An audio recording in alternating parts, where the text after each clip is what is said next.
Bill 274. Each each one of you have been provided a pack, and House Bill 274. It's a new act to allow certified full and part-time law enforcement officers to wear their respective official uniforms and use official firearm, their official vehicle and equipment while performing voluntary disaster relief in any state during off-duty hours. The municipality must approve uh, the municipal law enforcement officers to utilize their firearm vehicle and equipment, and sheriffs must approve deputy sheriffs to do it. It is on an employee by employee basis, and of course, if you look at the language starting at 2122, uh, it also must be spread across the minutes and be also made available on the public record, whether it's the approval that is granted for those officers to utilize their firearm equipment as well as their vehicle. Any questions? Senator Jordan.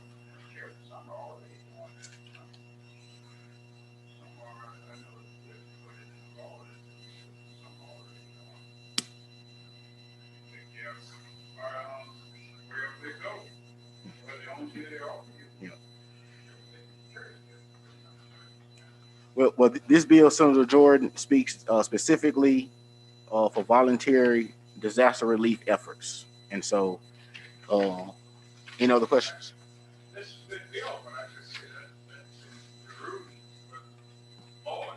Yes, sir. Any other questions? Senator Norwood?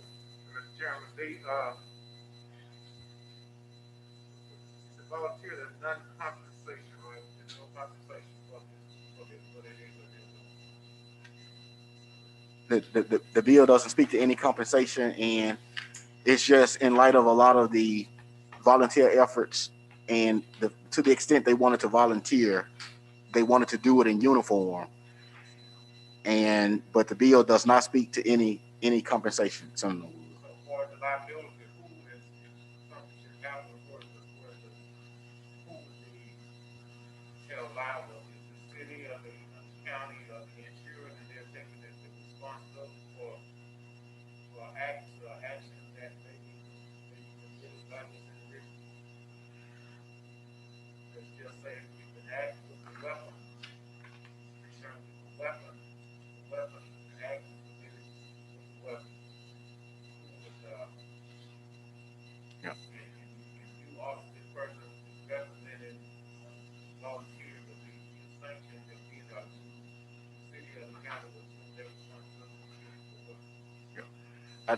I think that's a great question, um, but but but based upon my talking to the chairman on the House side, it was it was not really considered on what happens in those situations if they are acting in their official capacity, because we are making a distinction that this is only on a volunteer basis.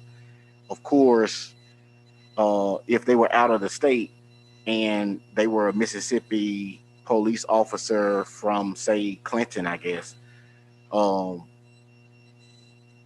in Alabama or in Arkansas, if they were helping out in some disaster relief effort, I guess it would be for some Arkansas court to determine whether or not somebody who was from Mississippi participating in a disaster relief effort should be held liable for any acts or omission that they did in a disaster relief effort. I think it's a great question, but it's not really contemplated on these type situations when people are doing it gratuitously to help out with disaster relief, that they would do something that would cause some harm or danger to a third party. So it just wasn't.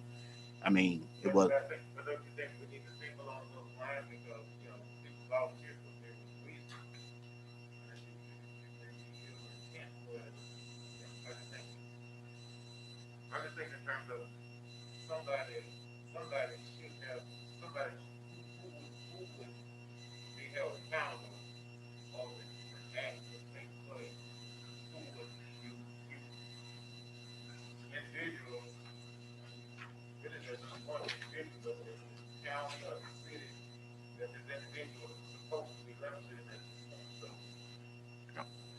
I think it's a great question, and I'm not opposed to a reverse repealer being placed in the bill, Senator Norwood, until we can flush that out and find answers to some of the questions you raised. And, any other questions? Senator Norwood, are you done? Okay. Senator Chazadon. Thank you, Mr. Chairman. I was thinking, after looking at this bill, that perhaps the purpose behind it was to legitimize any law enforcement personnel or emergency responder personnel who were out of their normal environment trying to be helpful, and to show that they are legitimate officers or first responders and not someone posing as a legitimate law officer or responder, maybe someone who had a bad intention about pretending to be someone in an emergency situation. Does it not offer some protection for our law officers and first responders who are out of their home environment when they go out of the goodness of their hearts to volunteer and help in a natural disaster or other emergency? And that's my understanding of it. So the purpose of the bill is actually to protect our law enforcement officers and emergency responders. Is that your understanding? That is my understanding, Senator Chazanall. But I do believe Senator Norwood's question goes to what may happen in a rare situation if harm is done to a third party, who bears the liability. And even though I don't really anticipate any problems, I certainly want to get him to answer that to those questions, since it wasn't really thought of by me, and we're going through the process. So I'm not opposed to reverse repealer, and I'm certainly not opposed with looking more into the liability issue and providing an answer to Senator Norwood or any other questions you all may have as a committee. Senator Seymour.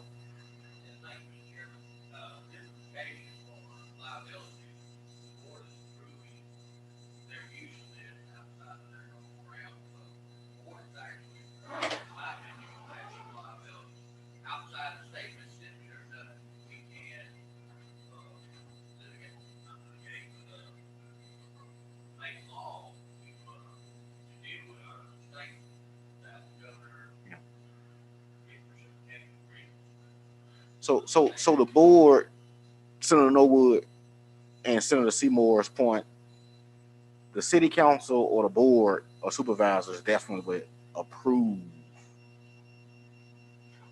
their officer using the uniform, the vehicle, and the weapon. And I still think. Well, I guess my concern is that when you say voluntary, I'm sure they would be insured to perform in their official capacity. This is outside the scope of their official capacity. I would say. If there's just like it's graded on your minutes that they would be approved, authorized to use the firearms and vehicles and so forth. But I think also the insurance, the board's insurance should be extended to cover that. Again, it may be applied to them. There are a lot of things that should happen. You're not wanting anything to happen, but anything that's happening in terms of liability, who's going to be liable for whatever actions that should take place. And so the motion is to put a reverse repeal in the bill. Senator Norwood. Okay. So any other questions before we accept the motion? Certainly. Senator Super. Senator Super. So pretty much what everybody's been saying, that's kind of where I'm at. We had that bill last year, and I think even part this year we amended. We're allowed someone to use their gun, firearm, car, uniform for like a private detail or something. And we had a lot of discussion on. We added that language in there for protecting liability. Yes. So I'm kind of thinking, well, maybe add something like that. You use the same language that's in that other bill, put it in here. And I don't know if it's possible, but maybe if someone's volunteering, they could be excluded from the Tort Claims Act or something. I don't know if that's possible, but I just think we need something about the liability, just because once a sheriff authorizes a deputy to do something, even if it's volunteering, I think that does open up the county and the municipality to some liability. Now, I may be wrong, but I think that is an issue. I do too. So any other questions before we accept? Mhm.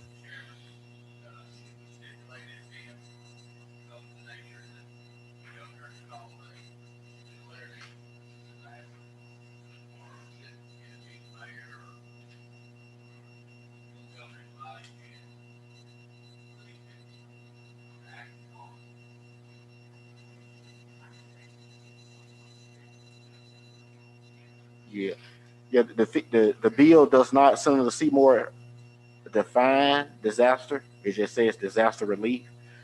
But if you think that we need to define disaster or declare what is a disaster, I just think that, I mean, I'm yeah, I'm willing to look into it, but I think if we put the reverse appeal in it between now and the time that the bill comes back from conference, it gives us time to really work it out and flush out some of these concerns that have been raised by you all as a committee.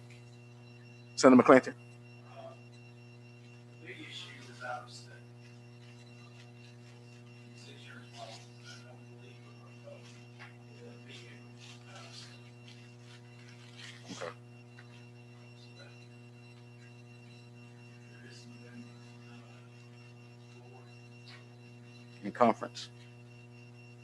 or conference that out of state may want to be taken out of the county. Okay. Well, if there are not any other questions, I'm going to accept. Well, I'm actually, the motion is to put a reversal pillar in House Bill 274. All those in favor of the amendment signify by saying aye. Any opposed? So the motion on the bill is Titus Fish and do pass as amended by Senator Suber. By Senator Barrett. Okay. Titus Fish and do pass as amended. All those in favor signify by saying aye. Any opposed? That bill will be reported. The next bill, House Bill 320. It's the exact same bill that we passed. Well, the House sent over their version of the bill, and so where we wanted to use just the interest of these funds to authorize the counties and the cities to clean up the property, the House version want to use the principal and the interest. So that's a disagreement from what the House sent us. And so we didn't want to mess with the corpus of the funds of these funds. So what's before you as a strike all to insert our language that passed in Senate Bill 2261. And so if you have any questions, now's the time to raise questions. If not, the motion is to adopt the strike all. Senator Barrett, I'd like that motion. The motion is to adopt the strike all. All those in favor? Mr. Chairman, I don't have a strike off. You don't have a strike all? Oh, that's it. I got the wrong one?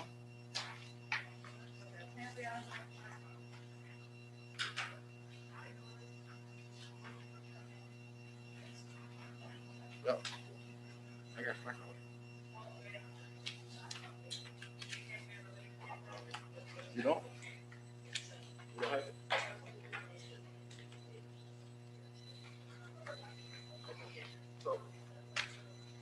So can I get a motion to lay it on table subject to call of the chair? All right. That's the motion. All in favor signify by saying aye. Any opposed?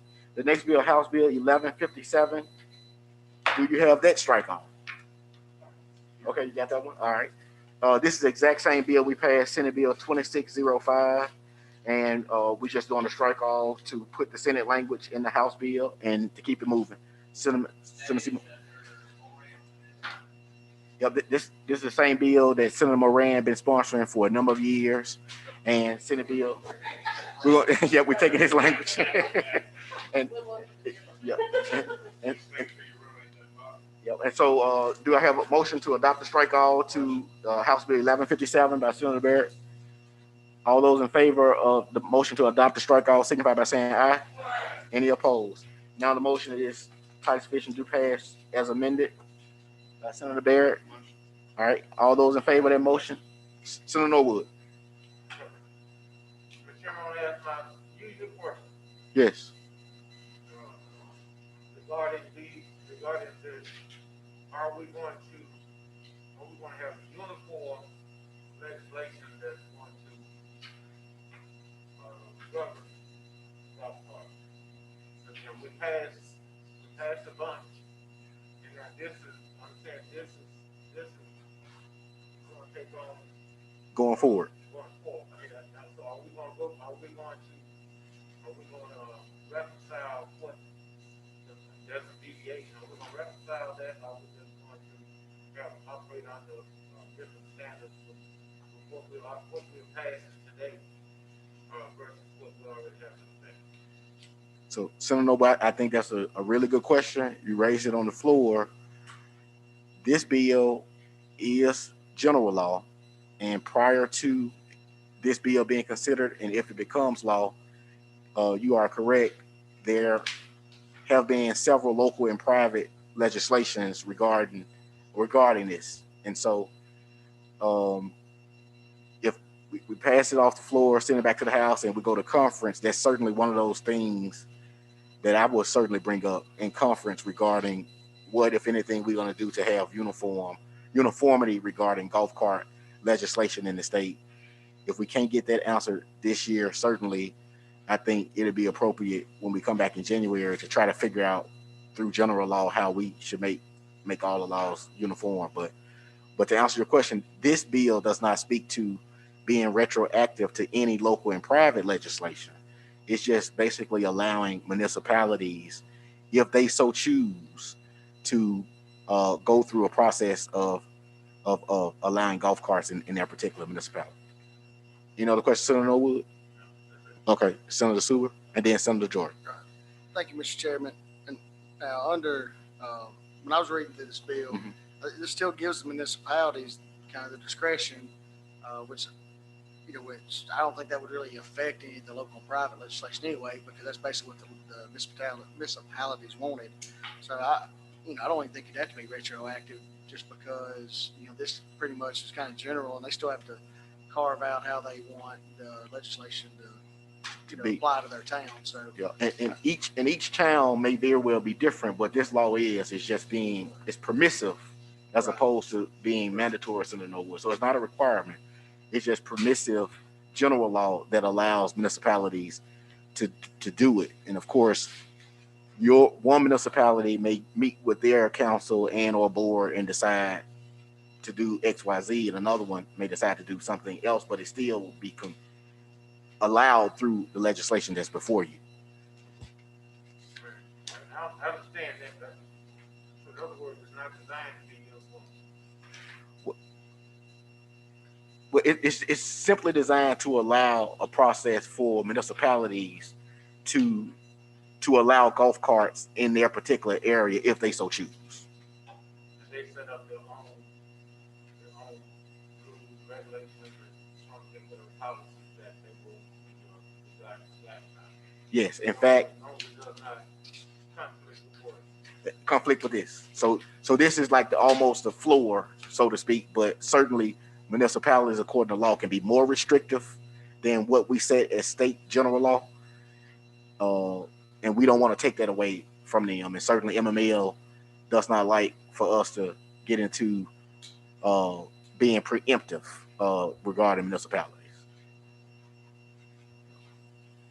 Senator Jordan. All right. I know that you mentioned certain streets, you're going to find somebody in cars on the main artery and run through municipalities. There should be something in the bill amending something to say that they're restricted from main arteries like highways right through small hamlets and towns. You're going to find those cars right up there on the recreation properties. You need to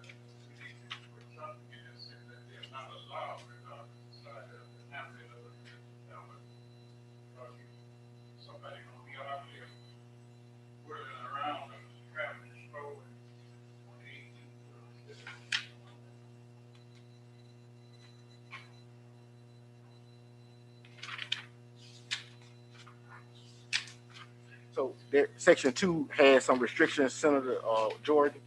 If you look at starting at lines 29, golf carts and low-speed vehicles may not be operated on state highways or federal highways.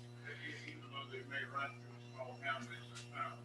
Yeah, the idea of it is not to be on state or federal highways, just to kind of like really be in the neighborhood, and that's kind of like, from my understanding of them, where people operate them now anyway. They not really driving around all up in the city with them or on state highways or federal highways.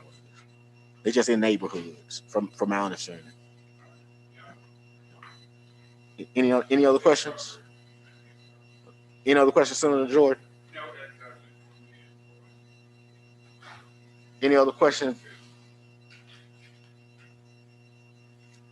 Senator Jordan? You good? Okay. But I've seen them do this on highways, not necessarily those cars. Section 2 should cover what I was concerned about. Yes, sir. Yes, sir. Thank you. Any other question on House Bill 1157? The motion by Senator Barrett. Make a motion. To adopt the strike all. Yes, sir. It's been moved that we adopt the strike all. All those in favor signify by saying aye. Aye. Any opposed? Now the motion by Senator Barrett is title suspension do pass as amended. That's correct. All those in favor of that motion signify by saying aye. Aye. Any opposed? That bill will be reported. Let's go ahead and go to House Bill 1245. This bill is from Chairman Rushing. And what this bill does,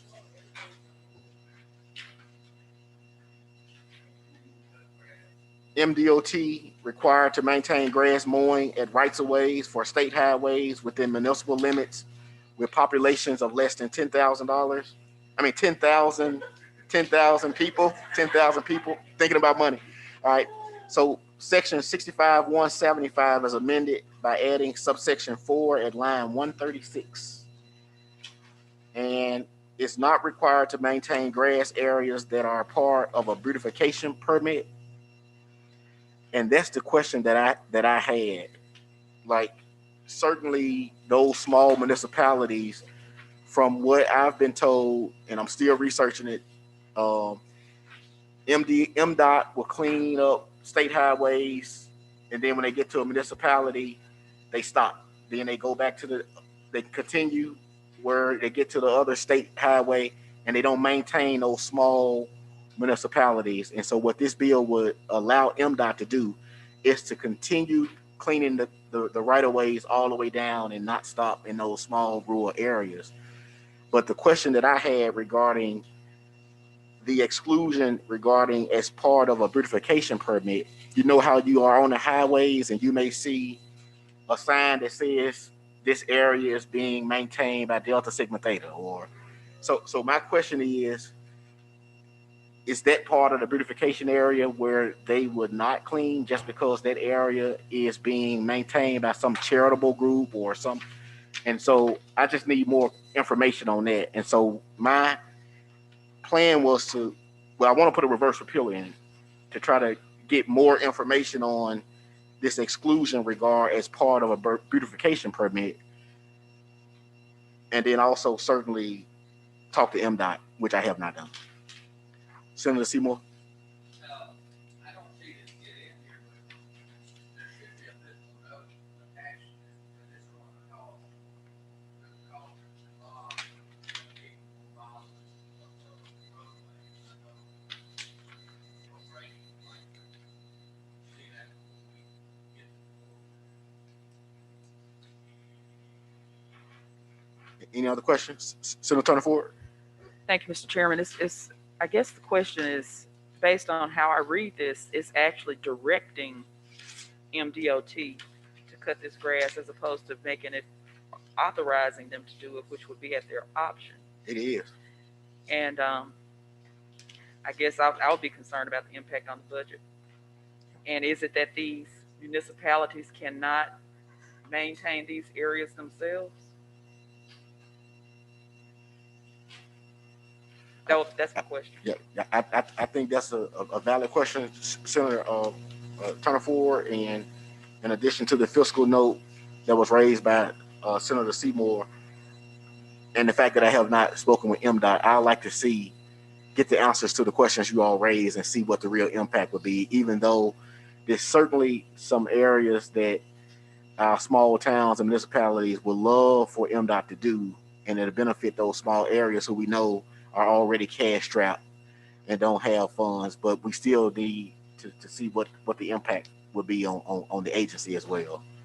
Um, we have Trey Barberton here with MML. Trey, I noticed one of the bills that MML is supporting. Do you want to speak to it before I take a question from Senator McCollum? Sure, I would. My understanding is for years, MDOT maintained all of these right of ways. And as a lot of things happen from DC to the state level, it's come from the state down. A lot of these little small towns, and you've got a number of them, Mr. Chairman, in your district, all of you do, they don't have the resources. The senator's exactly on point. They don't have the resources. It's not a matter of them saying, I don't want to spend my money. They're trying to, keep the sewer system running and the water system running. And like I said, historically, they've been done. The other idea is economies of scale. MDOT already has this equipment. They have the trained operators, drivers, so they go right to that road, right to that city limits and stop. And we are talking about state highways. We're not talking about them going up and down city streets. We're just talking about these main thoroughfares through the municipalities.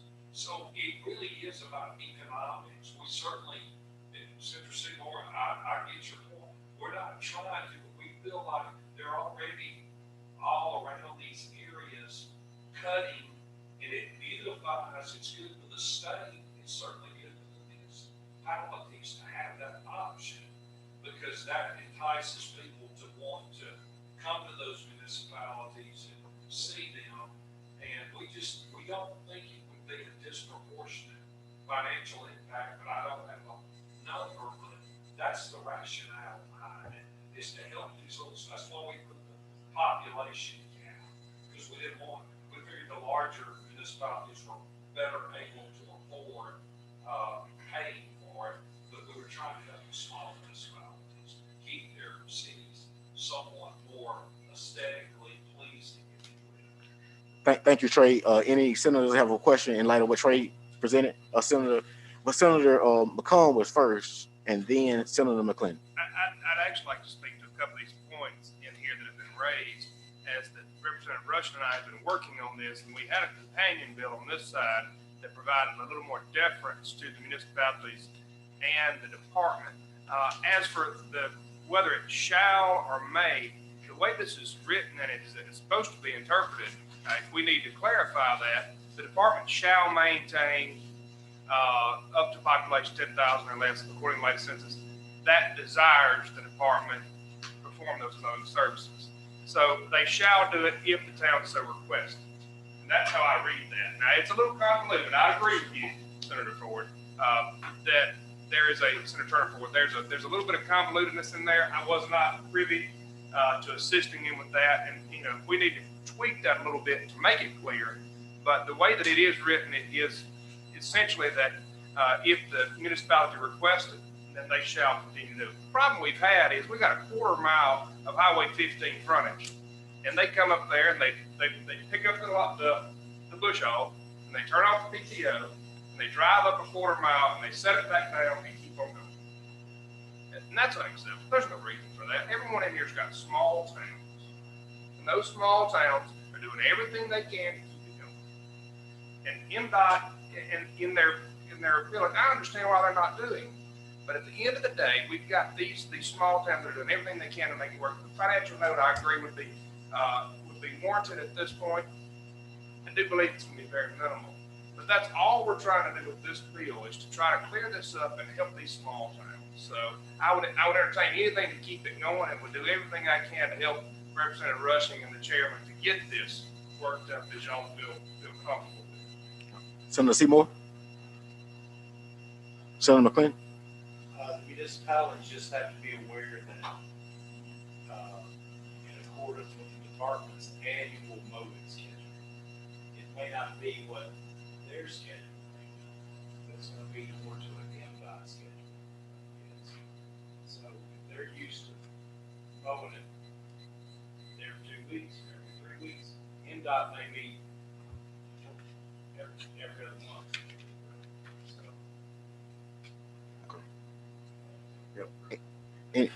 Any other questions? Well, let- Yep. Yep. Senator McClung, I recognize you for a motion. Mr. Chairman, I appreciate that.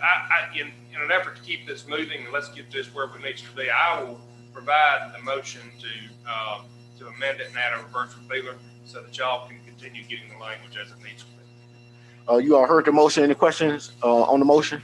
All those in favor of the motion signify by saying aye. Any opposed? Now the motion is title sufficient do pass as amended. Senator Seymour, you make that motion? All right, that's the motion. Title sufficient do pass as amended. All those in favor signify by saying aye. Any opposed?